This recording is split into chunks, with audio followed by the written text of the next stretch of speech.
శుక్లాంబరధరం విష్ణుం శశివర్ణం చతుర్భుజం ప్రసన్నవదనం ధ్యాయేత్ సర్వవిఘ్నోపశాంతయే. ఓం శ్రీ గురుభ్యో నమః. నమస్తే అండి, నేను మీ రామకృష్ణ నిహాన్, ఆస్ట్రో న్యూమరాలజిస్ట్ని. అందరూ ఎలా ఉన్నారు? నేను తెలియజేస్తున్నటువంటి విషయం ఏంటంటే, నేను చెప్తున్నటువంటి రాసులకు పరమశివుడు, ఒక విధంగా చెప్పాలంటే శ్వేతపత్రం లాంటిది, శ్వేతపత్రమే విడుదల చేశారనుకోండి. ఇక పండుగ జరుపుకోండి. ఎందుకంటే మీకు ఎట్టి పరిస్థితుల్లో కూడా మీరు కోరుకున్నటువంటి జీవితం మీరు నెరవేర్చుకోబోతున్నారు. ఒక పిల్లోడు నా దగ్గరకు వచ్చినప్పుడు, బీటెక్ చదువుకున్నాడు అబ్బాయి.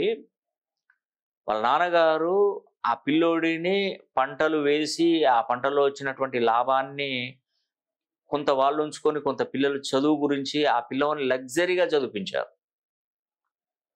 చదువు కంప్లీట్ అయిపోయిన తర్వాత, నాన్న నేను హైదరాబాద్కి వెళ్తా, కోచింగ్ తీసుకుంటానంటే, ప్రతి సంవత్సరం అతని ఆ అపార్ట్మెంట్లో అతనికి కిరాయిలు కడుతూ, ఖర్చులు పెడుతూ, వాళ్ళు తిని తినక వాళ్ళు ఇబ్బంది పడి ఆ పిల్లోడి లగ్జరీ లైఫ్కు డబ్బులు ఇస్తూనే ఉన్నారు.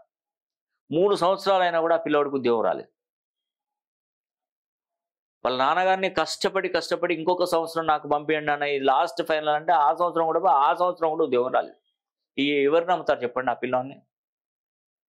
వద్దు నాయన, నీ ఉద్యోగం వద్దు, నీ చదవద్దు, నువ్వు వచ్చి చక్కగా వ్యవసాయం చేసుకో, నాకు చేదోడు వాదోడు, నాకు కూడా ఇబ్బంది అవుతుంది, నాకు కూడా వయసు మళ్ళీపోయింది, ఇక నేను చేసే ఓపిక లేదు, నువ్వు వస్తే నీకు ఆ వ్యవసాయం ఎలా చేయాలని నేర్పుతాను, చేసుకో, బ్రతుకు, ఇక మనకి ఇదే ఆధారం, ఇక నువ్వు వేరే ఏది పెట్టుకోకు అని చెప్పేస్తే ఆ పిల్లోడు బాధపడుతూ ఇంటికి వచ్చాడండి. వచ్చి వ్యవసాయం చేసుకుందామని ఇంకా దాంట్లో దిగాడు. ఆ పిల్లోడి ఏంటంటే మెయిన్గా ఏంటంటే, నేను యూట్యూబ్లో, ఈ సోషల్ మీడియాలలో ఎప్పుడు నా రీల్స్ కానీ నేను చేసే వీడియోస్ కానీ చూస్తుంటాడు. ఎందుకు ఇట్లా జరిగింది, ఒక్కసారి తనని కలిస్తే నాకు ఏదైనా ప్రయోజనం ఉండకపోదా, అసలు ఎందుకు ఇంత కష్టం, ఇప్పుడు నా నా దగ్గర అంటే నా కొలీగ్సే కానీ, నా ఫ్రెండ్సే కానీ, వాళ్ళల్లో నేను ఎవరిని చూసిన వాళ్ళు ఒక మంచి పొజిషన్లో ఉన్నారు, నేను బాగా చదువుతాను, నాకు జ్ఞానం నేను అనుకుంటున్నాను, నేను అంతా పర్ఫెక్ట్గానే ఉన్నాను, నాకు ఎందుకు జాబ్ రావట్లేదు, ఎందుకు నాకు వెనకబడిపోతున్నాను అని చెప్పేసి ఒక్కసారి ఏమైనా పేరులో ఏదైనా నెగిటివ్ ఏమైనా పేర్లు ఉందా, ఏమైనా గ్రహబలం లేదా, అసలు ఏంటి నా జీవితం ఏంటి అని తెలుసుకుందాం అన్న దగ్గరికి కరెక్షన్కి వచ్చాడండి. వచ్చినప్పుడు అతని జాతకాన్ని మొత్తం కూడా పరిశీలన చేసి, నీకు జాబు కోసమే కదా నువ్వు చూసేది, నీ జాబ్ కోసం అయితే నీకు జాబు ఈ 6 నెలల్లో వస్తుందని చెప్పాను. ఈ 6 నెలల్లో జాబ్ వస్తుందని చెప్పాను. నేను 4 సంవత్సరాల నుండి ట్రై చేస్తున్నాను సార్ అని ఆ అబ్బాయి చెప్పాడు. నువ్వు 4 సంవత్సరాల నుండి నువ్వు ట్రై చేస్తున్నావు కదా, నీకు 6 నెలల్లో జాబ్ వస్తుందంటే నేను ఎలా నమ్మేది సార్ అన్నాడు. నేను ఎలా నమ్మేది, మరి ఏ విధంగా నేను నమ్మాలి మిమ్మల్ని? ముఖసూటిగా అన్నాడు. ఎందుకంటే ఆయన ఓపెన్గానే అడుగుతున్నాడు, ఏ విషయమైనా కూడా ఓపెన్గా చెప్పేస్తున్నాడు. ఎందుకంటే నా తల్లిదండ్రులు పెట్టే బాధ నేను తట్టుకోలేకపోతున్నాను. నేను ఇంత చదువుకొని కూడా వ్యవసాయం చేయాలనే పూనుకున్నాను. నా వల్ల కాదు సార్, ఎలా వస్తుంది 6 నెలల్లో, ఎలా వస్తుంది, ఏమైనా ఖర్చు అవుతుందా, ఏమైనా పూజలు చేయాలన్నా, హోమాలు చేయాలన్నా, ఏమైనా యాగాలు చేయాలన్నా, ఏదైనా చేయాలన్నా అని చెప్పేసి ఆ అబ్బాయి నాతోని అడిగాడండి. డబ్బులు ఏమైనా ఖర్చు అవుతాయా, ఆయన కొట్టి చూస్తున్నాడు. నేను పూజలు చెప్పి 10,000, 20,000, 30,000, ₹1,00,000, 2 లక్షలు అడుగుతానని అనుకున్నాడు. పూజలు గిట్లా, హోమాలు గిట్లా, యాగాలు గిట్లా ఏదో వస్తుంది. ఎందుకంటే నీ అరచేతిలో పుట్టుమచ్చుంది, నాకు తెలుసు అది. మీ ఇంట్లో మీ విలేజ్లో ఏదైనా బిల్వ పత్రాల చెట్టు ఉందా అంటే మారేడు చెట్టు.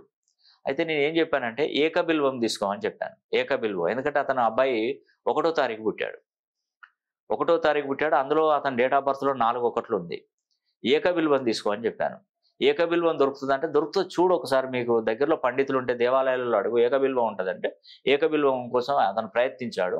ఆ ఏకబిల్వం తీసుకున్నాడు. అవి 108 బిల్వాలు తీసుకో, నేను చెప్పినటువంటి పౌర్ణమి తిథి రోజు, నేను చెప్పినటువంటి వారం బేషుగ్గా రావాలి, ఆ రోజు బేషుగ్గా ఉండాలి, ఆ రోజు నువ్వు శివునికి అభిషేకం జరిపించు, ఇది ఒక్కటిసారి ఈ 6 నెలల్లో కనుక నీకు అవకాశం వస్తే నీకు జాబ్ వస్తుంది అని చెప్పాను. నేను కరెక్షన్ ఇచ్చిన తర్వాత వారానికే ఆ ఛాన్స్ వచ్చిందండి అబ్బాయికి. ఆ రోజు చేయాలని వచ్చేసింది.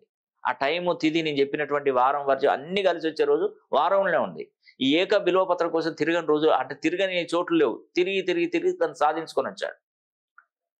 సాధించుకొని వచ్చి ఆ బిల్వపత్రంతో పరమశివునికి అభిషేకం జరిపించాడండి. ఆ తర్వాత అతను ఎప్పుడో రాసినటువంటి ఎగ్జామ్ రిజల్ట్ పాస్ అయ్యాడు. నువ్వు ఇమీడియట్లీ నువ్వు వచ్చేసి జైన్ గాని ఒక ప్రొఫార్మా వచ్చేసింది. ఆయన దాంట్లోకి వచ్చేసింది. ఆయన ఆనందానికి అవధులు లేవండి. అసలు ఇలా ఉంటుందా, అసలు నమ్మలేను అని చెప్పేసి ఆయన ఆనందాన్ని అసలు వశపడట్లేదు. తన ఆనందం ఉంటుందండి, ఖచ్చితంగా ఉంటుంది. మీరు నా కొడుకు జ్యోతిష్యం నమ్మడు, నా కొడుకు హస్తరేఖలు నమ్మడు, అసలు ఏం నమ్మడు, దేవుణ్ణి మొక్కడు అంటారు. భగవంతుడు గొప్పవాడండి చాలా. ఒకరోజు ఒక పిల్లవాడు వచ్చేసి, గురుగారు మాకు భగవంతుని గురించి ధ్యానబోధులు బాగా చేస్తున్నారు మీరు, దేవుడు అసలు ఉన్నాడా లేడా, ఉంటే మరి చూపించి నాకెందుకు అబద్ధం చెప్తున్నారు మీరు. ఓపెన్గా ఇప్పుడు నా పిల్లవాడు అడిగినట్టు ఆ పిల్లవాడు కూడా కొంచెం టింగర్ పిల్లవాడు కాబట్టి స్వామీజీని అడిగాడు, మీరు ఎందుకు అబద్ధం చెప్తున్నారు, కనపడితే నాకు చూపించు మరి నేను నమ్ముతాను అంటే వాడిని దగ్గరికి తీసుకొని గురువుగారు తొడల మీద కూర్చోబెట్టుకొని మెల్లగా నిమురుతూ, నాయన ఉన్నాడు, నాయన దేవుడు లేడు అనొద్దు, ఉన్నాడు, నీకు నిరూపిస్తానని చెప్పేసి వాడి నెత్తిలో నుంచి ఒక ఎంట్రక పీకి ఆ గురుగారు చేతిలో పెట్టుకున్నాడు. ఇదేంటి నాయన అంటే, గురుగారు నా తలలో ఉన్నటువంటి వెంట్రుక ఇక్కడ పెట్టారు మీరు అంటే, ఒకసారి లేచి ఒక 4 అడుగులు వేసి ఇది కనపడుతుందారా నాయన అంటే, కనపడుతుంది గురుగారు. ఇంకొక 4 అడుగులు వెనకకి వెళ్ళి ఉంటాడు. వెనక్కి వాడికి కనపడతలేదు. కానీ అక్కడ వాడి నెత్తిలో నుంచి గురుగారు చేతిలో పెట్టుకున్నాడు కదా, అది నిజం. అది వాడు కళ్ళారా చూశాడు, వాడు నిజము. కానీ కనపడతలేదని ఎట్లా ఒప్పుకుంటాడు వాడు, కనపడట్లేదంటారు. మరి ఉంది కదా, ఇది ఉందన్న విషయం నీకు తెలుసా అంటే, ఉంది అనేది తెలుసు నాకు, కానీ నాకు కనపడట్లేదు అంటే. అప్పుడు ఆ గురువుగారు చెప్తాడు ఆ పిల్లోడికి, భగవంతుణ్ణి చూడాలంటే సూక్ష్మ దృష్టితో చూడాలి. ఆ సూక్ష్మ దృష్టితో చూడాలంటే నీకు ఆ శక్తి సరిపోదు. నువ్వు భగవంతుణ్ణి ఎంత దగ్గరగా పూజిస్తే, ఎంత కల్మషం లేకుండా నువ్వు పూజించగలిగితే ఆ భగవంతుడు నీకు అంత దగ్గరగా కనిపిస్తాడు. అంచేత అప్పుడు వాడు మనసులో ఆ భగవంతుని ధ్యానించడం మొదలుపెట్టాడు. నిజమండి. ఎందుకంటే మనం అనుకుంటావు దేవుడు మనం చేసే తప్పుడు చూస్తాడా అంటాడు. శిక్ష అనుభవిస్తావు, ఖచ్చితంగా శిక్ష అనుభవిస్తావు. ఎంతో మందిని మట్టుబెట్టినటువంటి రౌడీ షూటరు, గ్యాంగ్స్టార్, అతన్ని గవర్నమెంట్ ఏం చేసిందంటే కాల్చి చంపేసింది. అతను ఎంతో మంది భూ కబ్జాలు, ఎన్నో కేసులు, ఎంతో మంది హతమార్చి, ఎంతో మంది భయపెట్టి కబ్జాలు చేసి తీసుకున్నటువంటి ల్యాండు, పైసా వసూళ్ళు, మాఫియా. ఎప్పుడైనా ఎవడు నాకు అందరు, నా రాజ్యాంగమే నాది, ప్రభుత్వమే, నేను అందరికి డబ్బులు ఇస్తాను, ఎవరిని ఎక్కడ వేయాలనో అది చేస్తాను, డబ్బులు ఉన్నాయి నా దగ్గర అని అందరినీ కొన్నాడు. కానీ నీ చావును నువ్వు ఆగబట్టలేకపోయావు, అంటే నీ చావు నుండి నువ్వు తప్పించుకోలేకపోయావు. భగవంతుడు ఏం చేశాడంటే, నీకు ఎన్ని కోట్లు ఉంటేనరా తీసి పడేస్తానో చూడు అని చెప్పేసి తీసి పడేశాడు.